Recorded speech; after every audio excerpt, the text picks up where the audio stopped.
welcome to another episode of the Today's the Day Changemakers Podcast. I am Jody Grunwald. This week, my guest is Jessica Varian Maldonado, founder of Organista Home, partner at Inspired Girl Enterprises, and author of She Had No Business. Born in Wanamassa, New Jersey, where she thought she would live for the rest of her life, she envisioned working a 9-to-5 job, getting married, and having kids, but life did not happen exactly in that order. Jessica talks about joining a women's group that embraced her and gave her an opportunity to come into her own. That is why connection and finding those who lift us up is so vitally important. Listen in to hear Jessica's story about working in her church's basement and how that was the catalyst to becoming an entrepreneur and starting Organista Home. Jessica is all about giving back to her local community. When she helps clients organize and declutter their home, she then takes those unwanted possessions and redistributes them to those who could benefit from these newly found treasures. Jessica's book, She Had No Business, really shares her journey to finding herself, overcoming obstacles, and how she is on a mission to help inspire others to come into their own as well. A must-listen-to section of this podcast is when Jessica talks about her first SOAR event with Jennifer Young, who is also scheduled to be on the podcast. There is a standout story about dolphins and a whale you won't want to miss. As Jessica says, claim it to the universe and magical things can happen. Please subscribe to the Today's the Day Changemakers YouTube channel. Stream this podcast on all streaming sites. Don't forget to like us on Facebook and Instagram at Today is the Day Live It. Please also leave a comment, like, and share as well. Also on March 24th, Today is the Day is launching the inaugural Challenge Yourself, Disrupt the Status Quo International Virtual Interactive Forum. If you're looking for support, direction, connection, collaboration, then join leaders, changemakers, CNN heroes, TEDx speakers, and more, including our incredible keynote speaker, Henry DeCio, on March 24th for this incredible event. Go to todayisthedayliveit.com. Why should you attend? Because connection is at the heart of all who we are and all that we do. The views expressed by all Today's the Day Changemakers podcast guests are their own. Their appearance on the Today's the Day Changemakers podcast does not imply any endorsement of them or any entity that they represent. Have a great week, everyone. Hello, everyone, and welcome to another episode of the Today's the Day Changemakers podcast. I am Jody Grunwald, and as I always say every week, I get to interview the most incredible people somewhere in the world that are making a difference, whether it's in their community or in the larger space, just a difference in the whole and the greater. So thank you, Jessica Varian Maldonado, for being with me today. Hey, everyone. Thank you so much for having me. I'm so excited to do this. You have no idea. Highlight of my day. I'm sorry? Highlight of my day, possibly the week. Wow, I feel honored. Thank you. I'm actually honored, so thank you. No problem. This is a really great story about evolution of relationships too, right? Because we'll go into that a little bit more and how we met, and then we're sitting here in this space. So before we get there, though, I want to tell everybody about you. And as I always say, this is the time when I read. It's the only time that I read. But Jessica is an entrepreneur, author, and speaker. While raising 4 children on her own and living in poverty, then my Brooklyn still comes out. Jessica Maldonado founded Organista Home, an award-winning professional organization service that was inspired by her time working in a church basement and a life-altering service trip to Haiti, which I can't wait to talk about, Jim. Her mission is to help clients clear what weighs them down in their living spaces so they can embrace a beautifully minimalistic life from the inside out. Jessica provides a way for clients to lovingly release what no longer serves a purpose for them and rehomes all usable items for a full circle offering. To date, she has donated over 1 million items to families in need. Jessica lives in Monmouth County, New Jersey with her 4 children. When she's not working or helping others, she loves being out in nature, watching a great sunset, me too, and is something interesting. And we're also going to talk about where everybody can find your book. So your book, She Had No Business, where can people find your book? Oh my goodness, yes. This is my copy. It's at Target, Barnes & Noble, Kmart, Amazon. It's kind of everywhere at the moment. And if you live local, I'd love to meet up. And I have copies. I'll give you one of my copies. Let's have lunch. Let's have a cup of coffee. You know, I would love to meet you in person. I love that. And that is true. I can say that. Jessica is always very anyone and help anyone. And listen, I could tell you that I could use your services without a doubt, because it's not that I'm a hoarder, I'm a piler. And it's like holding on to all of those things. So, for those of us who are like that, that's why there's people like Jessica out there to help us be able to separate ourselves from our stuff. So we'll talk a little bit about that too. But I want to go back in time and talk about you way back, where you grew up, what type of child you were, what you were connected to back then. Yes. Okay, so I grew up in Winnemassa. It's a small town inside of Ocean Township, which is a little larger. And we kind of call it the Mayberry. It was just a little bit laid back. It was small. Usually it's many generations there. I mean, I lived with my parents on Grassmere, and my mother's parents lived there, and my father was in Winnemassa. And, most Winnemassians, I guess, they just don't leave. You can find us at the lakes, catching frogs, catching turtles, walking, at that time it was to Nick's Pizza. Actually, it's still there.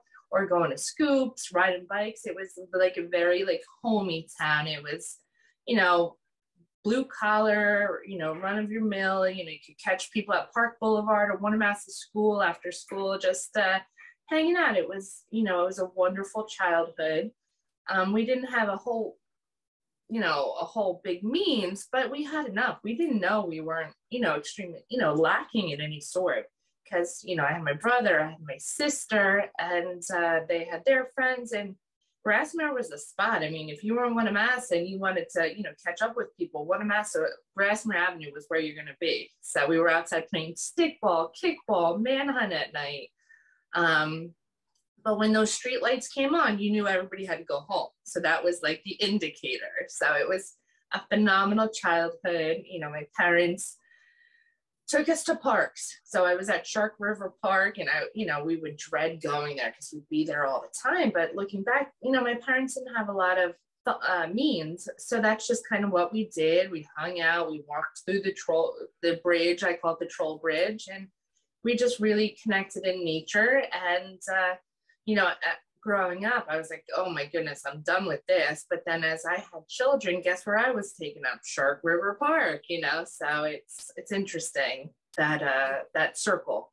On Thursday, March 24th, Today is the Day is launching the inaugural interactive international Changemakers virtual forum titled Challenge Yourself, Disrupt the Status Quo, with keynote speaker Henry DeCio Jr., author of Changemaker Playbook, The Physics of Leadership in a World of Explosive Change.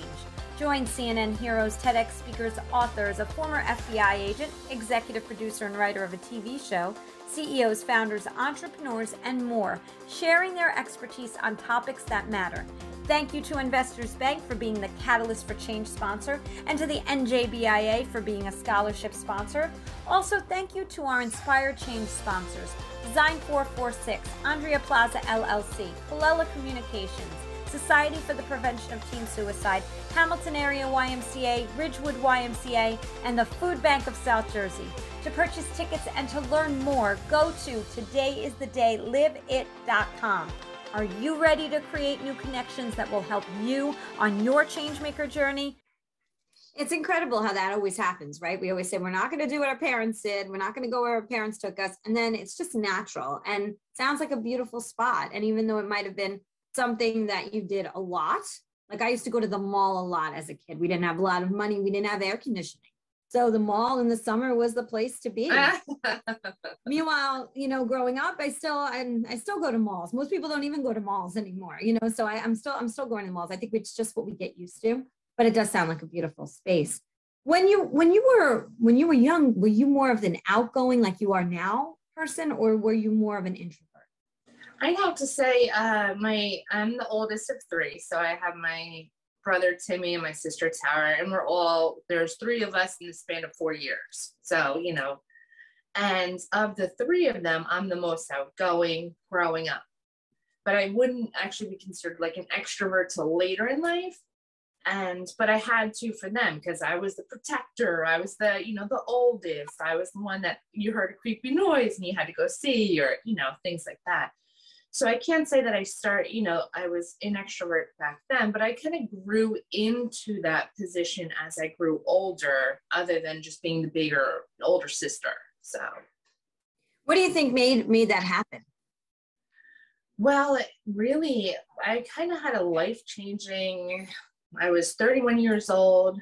My father had recently, being diagnosed with cancer, stage 4 cancer. I was separating, getting a divorce. I moved out of that house, took the kids, and it just all of these things started to like stack up.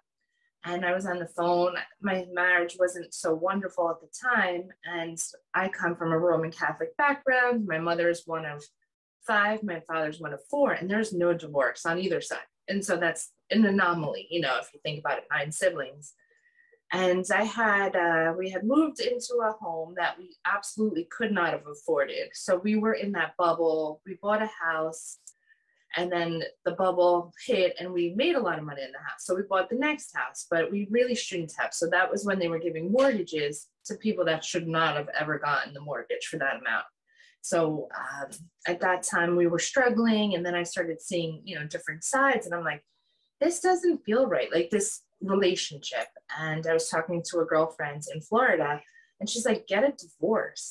And I was like, what do you mean, like, get a divorce? That never even occurred. And then, I think that was the seed that slowly seeped into my brain. And, I don't think he was necessarily like over the hill happy. And, but basically the bottom line was how my relationship was. I didn't want my boys emulating that relationship or my daughter to be in a relationship. And so I just knew that I had to do something. And then looking at, I had an aunt and an uncle that were very unhappy. They would drive separately to all the family occasions. They just were not happy. And I'm like, I don't want to do that. I don't want to do that for all of these years and the rest of my life, because I will start to change who I am. I'll lose myself in this, because how could you not if you're unhappy? He was a pessimist, I was an optimist. So it was just different in that way. And so I knew I had to do something. And so that's when I suggested that, we separate, ultimately getting a divorce. And he agreed. And, really since then I moved out, and I got a small, tiny, tiny little house in Organista, and me and the kids. And I was invited to this women's group. It was WHIP, Women in Power. My friend Una said, hey, I think you should be part of this group. It would be good. And at that time I was working in the church basement, and I was selling candles at night, like a multi-level marketing kind of thing. And so I was like, okay, I'll go, And so I went, and I had all of these women. I walked into this room, their monthly meeting, and this one's doing this, and this one's doing that, and this one owns this, and this one's running this. And I had never really ever been exposed to women that were really doing something and so vocal about it and passionate. And I'm like, oh my goodness, I don't belong in this room. Please, nobody talk to me. Let me hide in the corner. And I was there with Una, but I was just fascinated by these women that we were all about the same age. So it wasn't like, they were, twice my age and have been there, done that. And I was like, oh my gosh, I don't belong here. But then I continued to show up. And those women that had intimidated me with their knowledge and their strength and their vocalness, to this day are now my best friends all these years later. So it was really just, I guess, just being aware of what I didn't want, and then surrounding myself with women that inspired me or motivated me, or just planted seeds of other steps, other things were possible other than that one massa lifestyle where you stay there, you get a 9 to 5, and you just be happy, and that's it, And so here made some major moves in that group to where I am today. So it sounds like, and tell me if I'm wrong, that they kind of helped you uncover, kind of like a treasure that was inside of yourself about having a voice and wanting more. And I think that, you said something that's so important for people who are listening, that even though you felt intimidated, you still went back. Yeah. So what made you go back knowing that you felt intimidated? I was just maybe in awe. I was just going to do it. I felt safe. My friend Una was there, and there were nice women. They were very nice. But here, I'm learning to have these conversations because I became a mom at 19. So I was an early mom. I didn't go to college. I didn't have those experiences on, how to engage in a conversation and, a business type conversation or taking it to like the next level. So here I am just winging it, just trying, slowly creeping forward. And, they accepted me as a novice coming in there, and they knew their mission statement. They knew their elevator pitch. And I'm like, what is an elevator pitch? Why do you only have 30 seconds? I was just blown away.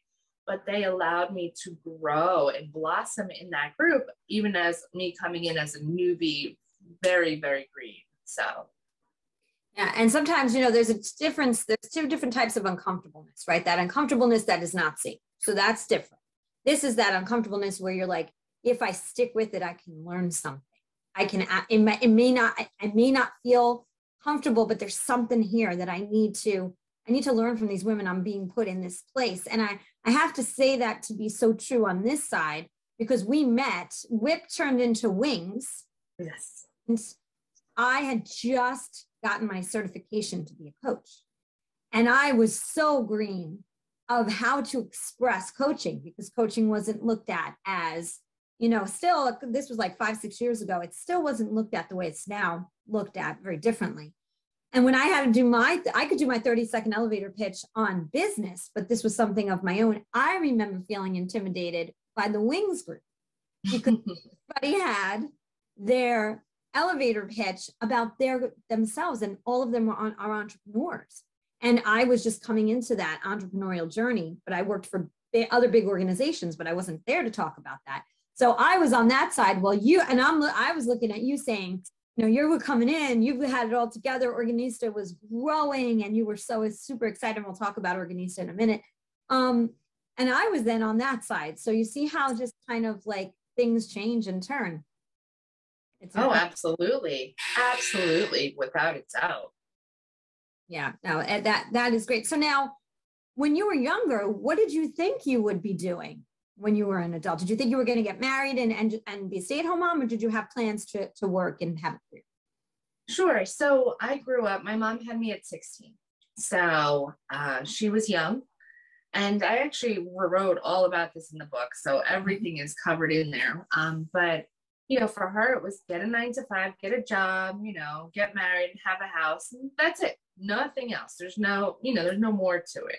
She had never been on a plane. We didn't really ever go on vacation, so I didn't know about college per se, just what I could grasp myself. So my thought was, I'd get married, have a job, a 9-to-5, a regular, whatever it was, day in, day out, Monday through Friday, and get a house at some point. Now, I didn't exactly do it in that order. So I ended up having my eldest son, Jared, and then finding, my ex-husband at the time, and then buying a house and, all of these things. So I didn't really have that structure. I just was like, okay, I'll just keep going day to day. But growing up in middle school, I had no idea about things. So I was in between being a hairdresser and a veterinarian. So when we had the career show, I didn't know what to do. So I picked hairstylist, but I didn't know about what college would entail for a veterinarian. Like, those are two opposites. But, my mom put me in her, because she worked at the hospital at the time. So she had like a lab coat, and I had the maroon blow dryer. And so she did the best that she could. But I didn't have any clue upon, things like that. So you're right. All of your entire story is in your incredible book, which I have read. And so I encourage others to read your journey, because there's so many things to learn from each part of what you've been through. And I think it's so incredible that you were vulnerable and able to share some of the most incredible things in the book that people can really learn from. But I do want to cover some of those things and let people know a little bit more about your journey. So when you mentioned the church basement a few times, and it's in your bio too. Can you talk to us and tell? I know, but let the listeners know what you were doing in the church basement and how that evolved for you. Sure, absolutely. Well, my father was a mechanic, my uncle was a mechanic, and I had Jared, and now I needed benefits. So my uncle said, I can get you a job working for me, working with me at Sears. So I went into the automotive field. So then once I did that, then I was kind of stolen away by a dealership, a very high-end luxury dealership, because I would be constantly in communication with them. And they saw my, my shine or my sparkle or something. They said, you know what, when you want a real job, come over to us. And so I was like, I don't know, this sounds good. And so eventually I did. I hopped over and I stayed with them for several years. But at that time, I didn't know exactly what to do, but I was dealing with sexual harassment and seeing it not to myself, but to the customers and the clients walking in and the employees. And I didn't know how to handle it. I was still green, let's say. I didn't, know how to handle it. So I went to my immediate director boss. I said, there's a problem, can we do something? And everybody was well aware this is not, between two people. It was, widespread. And I asked him, he had a catalog of like manuals and VHS tapes or whatever. So I picked out the sexual harassment one and I said, can we order this? And he goes, okay, but you're going to have to do this, so we ordered the VHS tape and, everybody had to sign that they watched it. And I was in charge of doing that. And, but unfortunately that didn't subside anything. It just kept going. It was very rampant. And I was blown away because I hadn't been experienced to things like that. And it was just wild. And so I winded up eventually, it got to a point where an incident had happened in the garage. And I was like, I'm done. I cannot do this anymore. And I just left. I didn't have a backup plan. I had 4 children at the time. We're in this house that we could not afford, really. And I just had to go. So I left.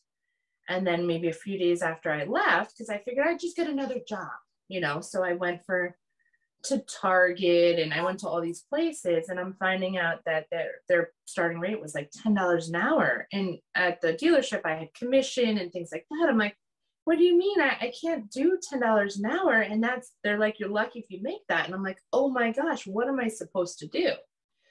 So I'm dealing with that. And then I wind up getting a call I went for my yearly checkup with the gynecologist and they call me in and they're like, we found something, you need to come in. And at that time they found precancerous cells. So I needed a hysterectomy, like immediately. So it was either, get a hysterectomy, you have a baby, or you get cancer. Like you pick quick. And 4 had always been my number. So I had 4 kids. I said, can we just wait till after my son's communion? And they're like, yes, that's fine. So then I had a hysterectomy. So then, you're obviously out of work for a while. And so in that meantime, I eventually, I was going to church and then I would ask the Father Bill, I'm like, if you have anything, I'd love to work here. And he's like, I don't know what, I'll keep in mind. I'll keep thinking. So I kept asking, it was consistent. And then one day he was like, you know what? I have something for you. He's like, I'd like you to help with the dinner dance. This was an annual event at the church and the women were much older that were running it. And he said, I'd really like you to come in and breathe fresh air into this program because it raises a lot of money. And I said, absolutely. Whatever I have to do, let me know, sign me up. And so it was that and then helping the after school program.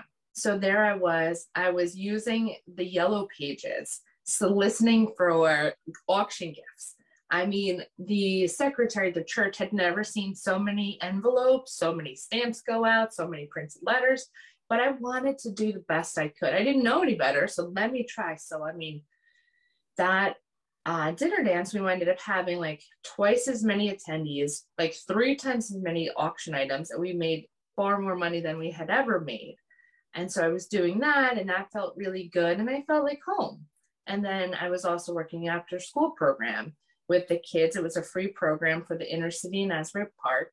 And these kids could come to the after school program. They'd have a snack. We'd do a little homework. And for a few hours, they'd just be with us. And so I would be there and I would see the kids coming in like pajama t-shirts and things like that. And I'm like, something's not right here. You know, like my kids don't have a lot, but they have a lot more than these kids. So then I started purging my youngest two's, you know, kitchen set and this and that. And Riley and Damien were sharing a bedroom and one massa. And so we didn't have a lot of room at all. But, you know, I was filtering in things that the kids didn't even notice were gone. And then I just started, you know, kind of corralling. Oh, you have something? Oh, you want to do something? And bringing people awareness and bringing them into the church. And so I met really dear friends there. My friend Antonia, my friend Frankie. I met my dear friend Tammy, and her story is in there, and her kids. And so it was really life-changing because, you know, we didn't have a lot, but we had a lot more than these people. And at that point, I started working for Sister Jude, because she was like, do you think you could organize my office? And I'm like, absolutely, sure, let me try it. And so then we were there, and she was a tough woman. And next thing you know, she had kind of inherited the principal, you know, office, and it was left with generations of principal material. And so it was just so incredible to be able to do the dinner dance, to work with the kids hands-on, and then to bring my friends, my support system into the basement to help in one way, shape, or form, whether it was donating to get a balloon arch, or the animals that came in, or the treats. And I'm still very much involved with the church as I can be when I get my donations. You know, if I have X amount of gym balls, I bring them over there. Or can you guys use this kind of paper? And I bring them over there. So it's still very much a part of my heart and a piece of me, for sure. It's incredible. So you organized an office and then started Organista. Is that correct? Sure. So Sister Jude had asked me, and she goes, you know, what you have is a blessing. It's, you know, not everybody has this. It's a gift. You know, everybody would love to be organized, but it takes a certain kind of person that can do it. She's like, you know, I can do this. She ran the school with 150 kids, and she was the only person, you know, she had a lot of responsibility. And she's like, I'd love to be organized, but I can't. I can teach an 8th grade math class or whatever. And so it really started to like resonate, like, it's a gift. Like, what does that actually mean? And by that time I was part of WHIP. And one of the nights before our meeting that I was hosting for myself, now this was another big step. Here I'm entertaining women of, you know, different businesses, you know, and here I am, like, normally I have like family parties, and no big deal. So I was like stressed. I'm like, what do I serve? How do I do this? Like, we didn't have, like, I grew up, like, you get a cheese platter from, you know, Food Town and like cold cut, you know, or whatever. And I'm like, what do I do? So I was trying to figure it out. I'm like, we don't even need vegetables. And I know we need vegetables for a party. So I had hosted that day, but the night before I had watched an episode of Hoarders. And I'm like, is this really a thing? Like, I don't get it. And so I was like, you know what? We ask one question at the end of the meeting. It's open for grabs. Anybody can grab it. We discuss it for a few minutes and then we close. And I go, you know what? I'm going to ask if this is actually a thing. So during the meeting, you know, whoever was presented. My heart is beating out of my chest because I'm out of my comfort zone right now. I'm the green one. I'm the baby. I'm the naive one. I didn't go to college. And here I am. And I'm like, I'm going to say it. I'm going to say it. I'm going to say it. So we close up and then they say, okay, anybody have a question or something we can all help with? And I go, I do. I was like, is a professional organizer something? Is this actually like something that could be? Do you guys think, you know, is it usable? Is it even feasible? Because this was pre-Marie Kondo, the joy of cleaning up, you know, all of that. So that we're talking going on 11 years ago now. So this was way early into the stages. And then half of them immediately said, are you kidding me? It absolutely is. And like 3/4 of them were like, we'll hire you right away. So I was like, oh my gosh. So then I started Googling. I'm like, oh, you can make $50 an hour? Oh my gosh, that's like $1 million. How could you possibly do that? 50 was the low end, 150 was the high end. And I'm like, there's no way. Like, oh my gosh. So the first woman that it was like, if you could clean my kitchen or organize it, you can do anything. So that was Dr. Vera. So I made plans with her and I went later that week it was a weeknight, and she had a townhouse in Point Pleasant at that time. And we just attacked the kitchen, and she's a doctor. Her husband was a doctor. They have no real time. And so we just bags and bags of expired or this or that, and just clearing it out. It was very second nature to me, because I can date back my organizational skills to elementary school, staying in from recess, organizing the bookshelf, organizing my, my friend's closet, so I was always allowed to go to anybody's house because their parents wanted me to come. And, even in high school and boyfriends, like I went, to a boyfriend's house and his closet was overflowing, his drawers. I'm like, oh my God, what is this? And next thing you know, we have like 6 bags coming out. And then my mom took those bags, and my uncle Ellie was way senior. And so he would come over every Sunday with a Marie Callender's frozen pot pie to, have with my grandmother. And next thing you know, I see him coming in those flannel shirts, and I'm like, oh my God, this is weird. And even after the relationship had ended, I still would see him come over in those clothes, but you just don't know who needs what and how. And so it's been so very rewarding. I mean, the average American house has over 500,000 items in it, and we don't need even half of that.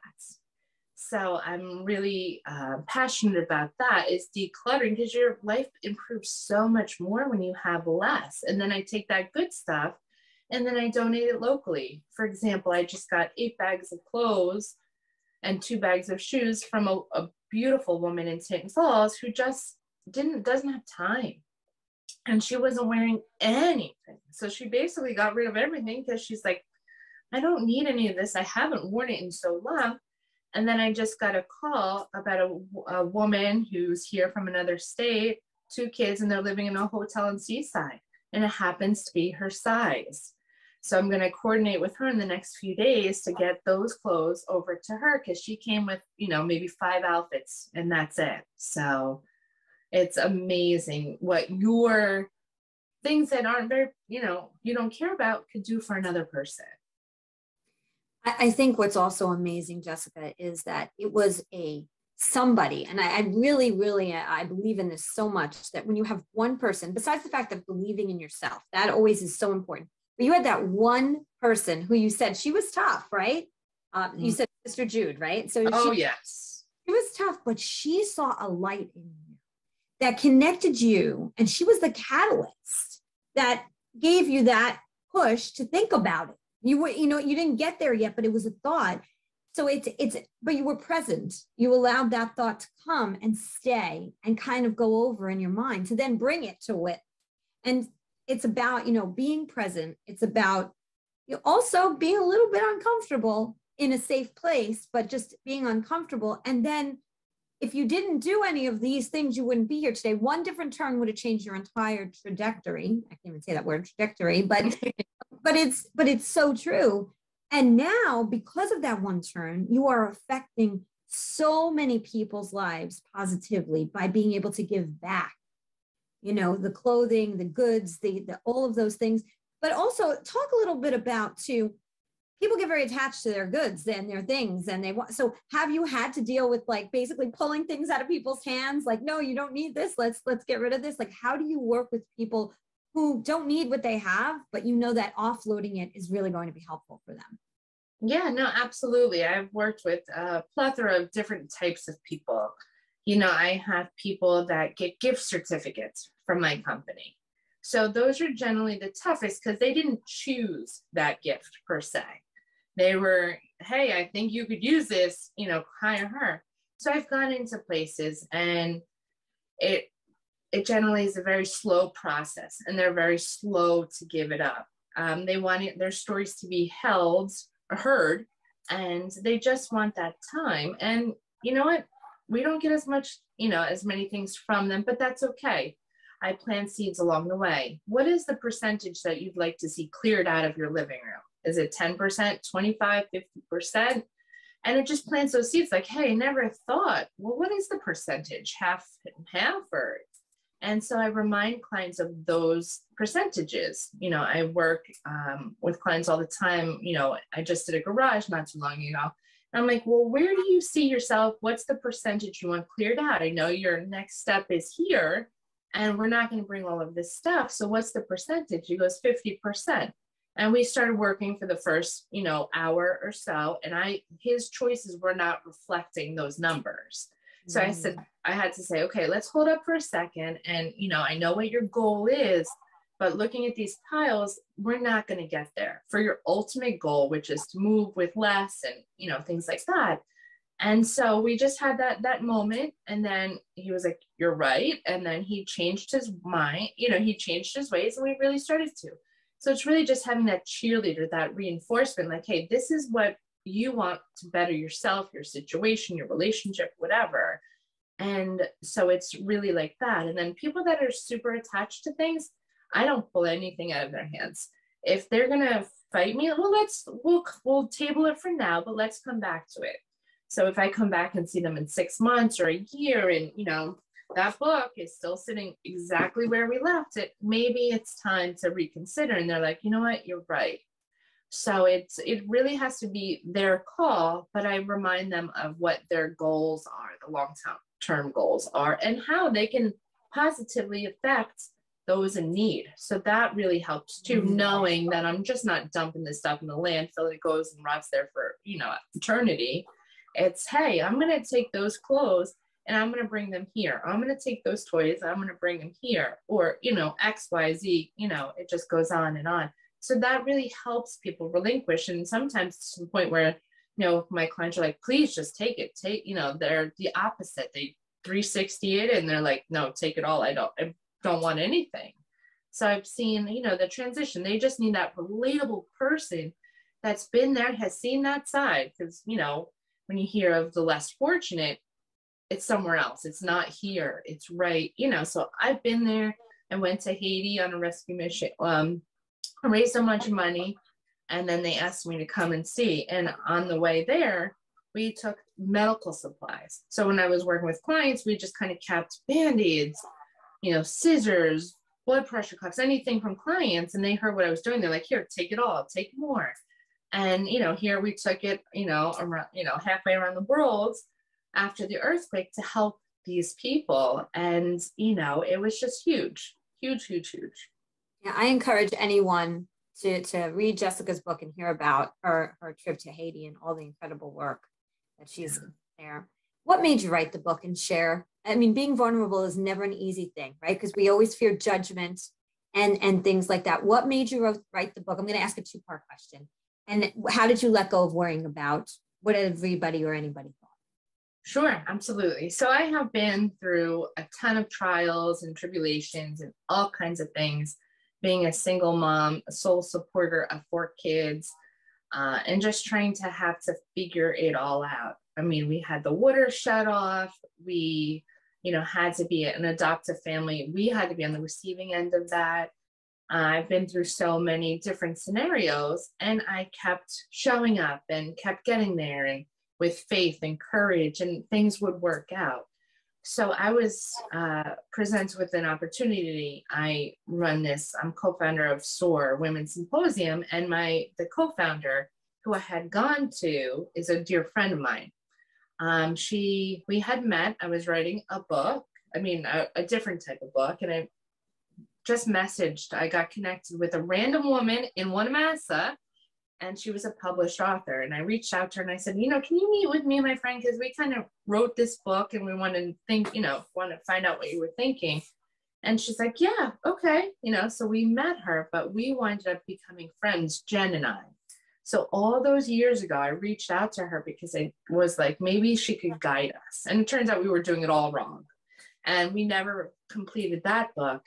But so I had shared with Jenn about my mission trip to Haiti. And then she had me come on a panel that she was doing a women's symposium in Pennsylvania. So I went out, shared the story, but we stayed connected, really good friends. And then one day she said to me, she's like, I want to help an author really cut the red tape and really get in, publish their book without all the rigmarole. Because I was in it. It took me years to figure it out and tons and tons and tons of money to do it. So she's like, I think I want to do that. And I said, okay. So immediately I'm like, okay, who do I know that could be a good fit for her? Because I would never think of myself, because that's just, not really in my nature. So I texted this one, I texted this one, I texted this one, like, hey, if you wanted to write your story, here's this huge opportunity to work with this established published author with HarperCollins. And then a little later that day, it came to me, it's like, well, what about you?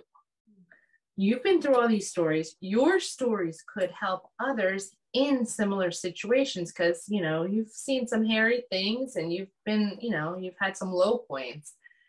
And so again, and Jenn and I at this point were like best friends, like no, there was no filter between us. We could say anything. So I went to her, I texted her, I said, can we talk at 4:00? So that was very formal for us.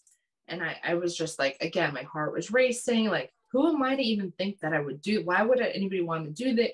X, Y, Z. Totally undervaluing myself and my experiences. And so I said, Jenn, what do you think about me taking that position, that role? And she goes, oh my God, I have goosebumps. It has to be you. It can't be anybody but you. And so that's what had happened. And a few weeks prior, in the middle of the night, I got up in the middle of the night because this sentence came to me. She had no business. And I had no idea what it meant at the time, but I'm like, I feel like I should write this down. So I had written it down. I was living in West Long Branch in a townhouse. And I got up in the middle of the night, wrote it down, closed the book, didn't think about it. And then weeks later, I realized that was supposed to be the title of my book. So that's how it came to be. So we had a 6-month deadline. I was going to write my story. I met with her. We came up with the outlines and the chapters and what it was going to be and the tips and things like that in the back of the book. And from 6 months, we were start to finish. I had the proof, which I carry my copy around. And I had it. We had a beautiful book launch party. We won an award with a PR company. It was like this big award. And ever since then, it's just, I almost was like, all right, let's do this. Like, can you do this? You weren't even that good in school. Your high school teachers wouldn't even ever believed you could have a book in a bookstore, because, I tried very hard, but it wasn't natural for me. It wasn't, organic for me to do well in school as much as I wanted to. And so here I am, and it's just incredible, because for me, if just I could help one person do one thing. And I have heard countless stories of people having birthday parties for themselves, starting things, reconnecting with friends, welcoming strangers, and things like that. So it really is so worthwhile. And it was really hard, because here I have friends for 30, 40 years that have read my story that found out things that they didn't even know. So I really cut open my heart and I shared it with the world. And I'm like, here's everything here, here's what can help possibly. And everybody said, well, how did you write that? I go, because you go home and you read it at your house. You're not reading it in front of me. And, but that was my whole goal, was just to even help one person through any type of these situations. So beautiful and so wonderful and valuable. And it's incredible. It's paying attention to all of those feels that you just talked about and allowing them to happen. And it's funny because as you're talking, one of my bucket list items is I've got a book and I'm writing, and it's something so important to me to be published. And so it's the bucket list item for 2022. Ooh. Yes. And it's, I'm trying to take all of the last question that I asked my guests, and I want to publish their answers to that, but also share my story of how I actually got here. And so when you're talking, here I am as the host, and I'm on the journey with you, thinking about how it must have felt to sit down at your first book signing, or to see your book on a shelf in a Barnes and Noble. Because when I think about that, about something that I want to do that, it just makes my eyes well up. Jody, look, that's the Barnes and Noble had an entire wall of my books and posters and everything. And I framed it because I'm like, I have to. So just so you know, anything is possible. You got this, girl. Thank you. Thank you. And I feel that. How did it feel to be there, to see it? Like, what was the emotion for you? If you could even describe it in one or two words, what would you say seeing your book for the very first time on a shelf felt like for you? It was surreal. It was out of body experience. Like, who is that girl? Like, who are all those copies, those big posters? I walked in and there I am. And it was just completely surreal for that experience. That's awesome. So many people will be inspired, have been inspired by you and what you're doing. But you mentioned SOAR. And so if you can touch on that before we close with a couple of last minute questions, but I just wanted to let everybody who's listening understand what SOAR is and if you have an event. Sure. In 2017, well, I had my organizing company from 2011. It was founded then. And I worked with predominantly women. And I found that I was forming these friendships. They weren't just my clients. I wasn't just working for them. We wound up growing these friendships. And I found a lot of these women necessarily didn't have this big community, this big circle of friends. And so I generally have two big events during the year. I have a Christmas party, a white elephant or an ornament swap, and then I have my birthday in August. So I would be inviting my clients to these things and they would be showing up. And I wrote in the chapter, there's a big whole thing behind inviting people to birthdays. So that's a huge topic, but we'll talk about that at another point in time.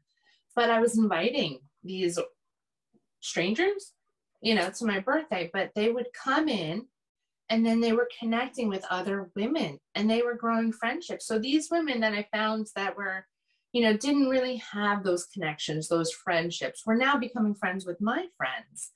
And so it was just such a beautiful thing. And I'm like, this is weird though for me, because I have all these friends now because I have formed into this woman that I was destined to become. And so I had met Jenn, and then Jenn came to me and she said, I have this idea, that panel you sat on in Pennsylvania in the Poconos, I want to bring it to the shore. And what do you think about partnering with me? And this was 2017, prior to the book and things like that. I'm like, oh my gosh, this woman has done all of these things. She's been on Rachel Ray. She's published in all of these places. And she's asking me to be her partner in this women's event. And because what she found was women lacking, a lack of community for women. And I said, absolutely. I have no idea what that entails. I have no idea what I'm supposed to do, just like the church thing, but count me in.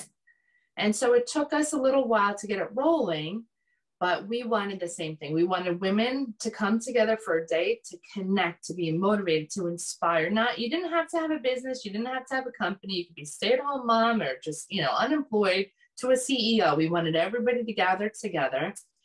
And with a hope, a wish, and a dream, we decided to go for it. So we toured a couple spaces, and then we were in Avenue in Pure Village, and we had not a dime between us to invest in this. We didn't, things were tight and we didn't, but I had a belief, like I probably had $1,000 on an Amex card. And if it took it, I was going to do that. I believed in it. So we go up the stairs to Pure Village and Long Branch, and we get to the top, and you just saw the breathtaking ocean right in front of you. And you're like, it has to be here. We have no idea how we're going to do it, but it needs to be here. And I'll share a quick story about that. So we're with the guy, and he's telling us, we're like, oh my gosh, how are we going to afford this? How are we going to pull it together? And so we're like, you know what? Like, hope it filled with dreams. If you build it, they will come. It could hold 60 people. And we're like, okay, we're going to do this. We didn't have to put any money down. We would need a deposit in a couple months.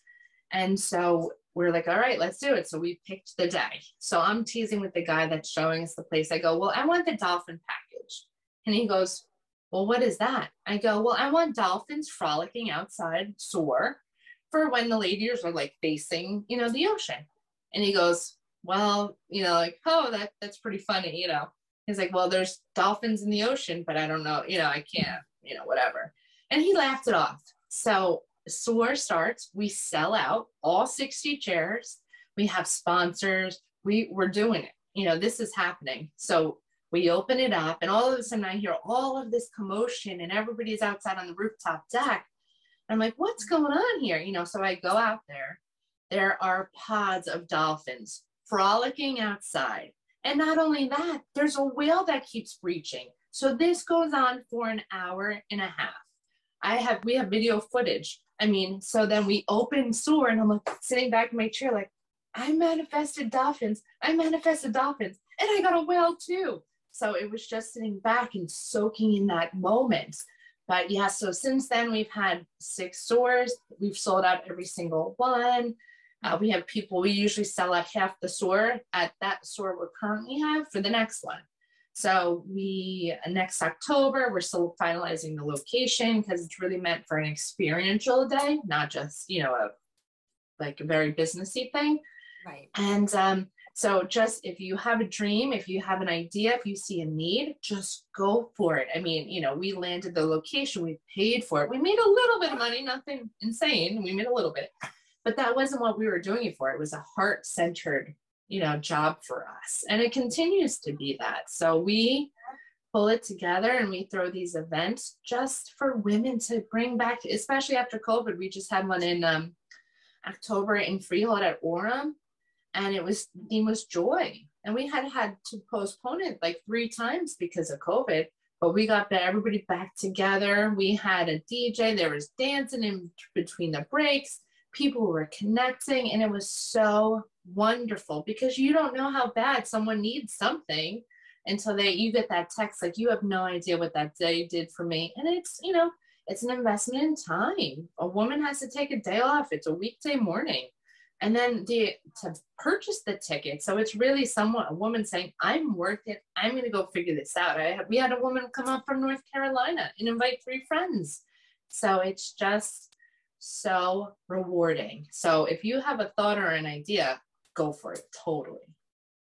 I don't know how anybody could not walk away from this podcast not being inspired to just do something like immediately from what you just shared. Because I know I'm like, wait a minute, I don't know if I'm busy enough. I got to add like more things now as you're talking. All of that inspiration, and it is so true. And you manifest, when you talk about manifesting, I totally believe in that, and I think it's really true. And you said the dolphin package, and you let it go. You didn't hold on to it. You probably moved on and didn't think about it until hey. I lived here my whole life and I've never seen dolphins. That day I saw dolphins. Wow. Incredible, incredible stories. And thank you for sharing. Again, I encourage everybody. She Had No Business. It's such a great book. Amazon, Target, you said, but Barnes & Noble. And where can people find information out about Organista? I have a website, organistahome.com, or I'm on Instagram or Facebook. I try and post tips or tricks or, you know, a little inspiration daily. So check us out on there, or, you know, pick up the call, send me a message or call me. You know, I'm completely open. I love connecting and helping others. That's my truest passion. So all of these basically feed that, all of these endeavors. Absolutely. So I'm going to ask you the last question that I'm asking all of my guests in 2022. What is the legacy you want to leave behind, or what do you hope to be known for?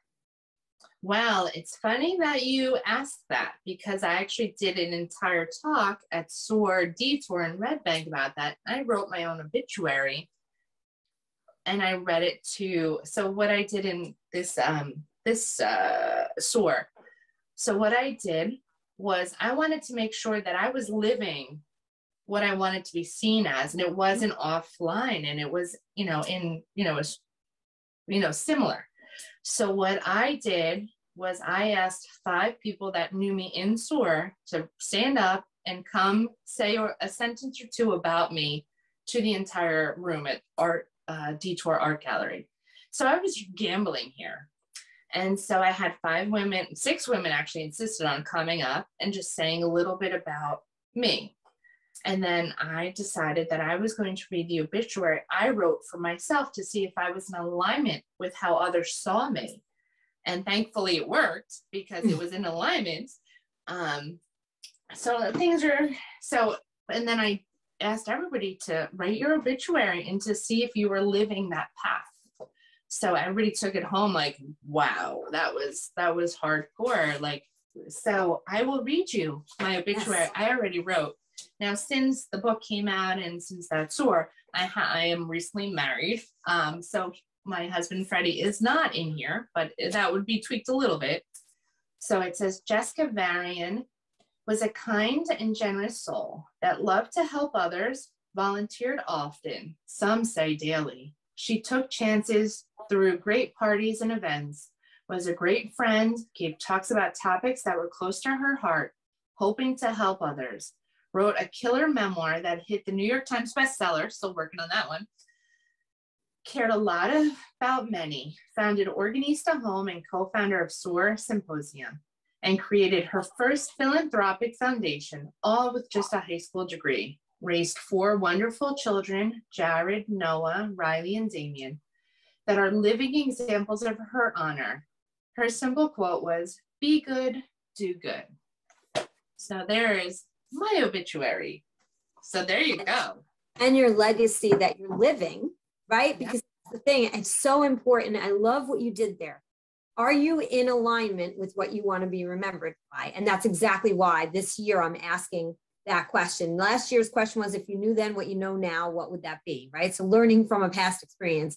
Now it's about, looking back. You've already lived and now you're looking back. Are you living in that alignment right now? And I love that you did that exercise. I know it's hard to think about yourself in that way, writing an obituary, but the truth is what you want to be remembered for is what you should be living in right now or working towards. We may not be able to do it all this minute. Like you want to be a New York Times bestseller, and I believe it's going to happen. But I know that if you didn't write that on there, right, nobody might know that that's something of importance to you.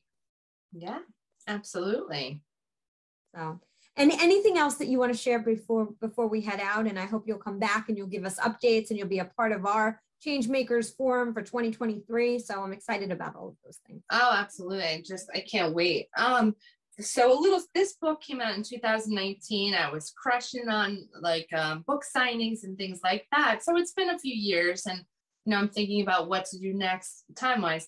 But we're just talking about manifesting. I want to tell you how I met my husband, talk about a manifesting, wild story. Yes.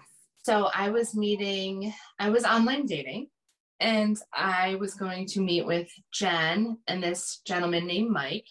And we were going to put together this dating profile because nothing was really sticking and blah, blah, blah.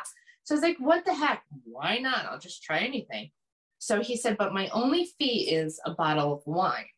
So I was like, okay, sounds like fun. Yeah, let me go meet Mike or whatever. And he wanted to bring in his wife, Barbara. So it was me, Mike, Barbara, and Jenn. And so I go to the liquor store and I don't drink. So I don't know much about wine or champagne or liquor or anything like that. So I'm like, oh, I don't know what to do. So I pick up a bottle of wine and I'm walking to the cash register and I see champagne. I go, you know what? I'm going to pick up a bottle of champagne and we're going to open this when I find my future husband in the next 30 days. So I put them both in gift bags. I walk into the room. I'm like, Mike, here's your payment. And this is what we're going to open when I find the elusive one. I write on the tag to when I find the elusive one. So wouldn't you know, I met Freddie and we were serious, and I met him technically in that time frame, and now I'm married to him. So I saw the bottle of champagne because all 4 of us haven't been together in one place yet, but it's just I claimed to the universe. I'm like, we're gonna open this in 30 days and this is good for you, so I commanded the attention of the universe. I'm like, this is what's going to happen. And here we are. And, we were engaged within 90 days and married within a year. And you just don't know. Claim it, put it out to the universe. Magical things can happen. And Judy, say thank you so much, because I've been seeing how hard you're working in every facet, your foundation. This podcast is unbelievable with the quality and caliber of people that you bring into the table and how much work you put behind the scenes. So thank you so much for doing all that you're doing. Oh, thank you. You're so sweet. Thank you. I really appreciate that very much. Only people who know what it takes to put these things together understand every detail is very difficult to make happen. Oh yeah, absolutely. She is prepared. I have 2 pages of prep work. So when I'm on podcasts, it's like, hey, show up at this time. I mean, this was prep. This was awesome. I'm a fan of that. Amen to that. Thank you. Thank you. I appreciate that. And I always say it's a conversation. We probably didn't cover half the questions, but I just want to take people on a journey. But one of the things I am going to say before we go is you said to claim it to the universe. And I think that's something different. And it's a great way to say it, claim it. And it's not just owning it, you're claiming it like it is yours. So thank you for all the gems. There's so many gems you gave to the listeners today. So thank you for that. It's wonderful. You. No problem. No problem. So I'm going to say what I always say at the end of every podcast. And again, remember to buy the book, follow Jessica and Organista and learn more about her journey. And what I say at the end is today's the day. You cannot go back to yesterday and you do not yet own tomorrow. So what small or large step are you going to take today to get yourself closer to your goal? Thank you again, Jessica Varian Maldonado, for being a guest today. And have a great week, everyone. Bye. Bye-bye.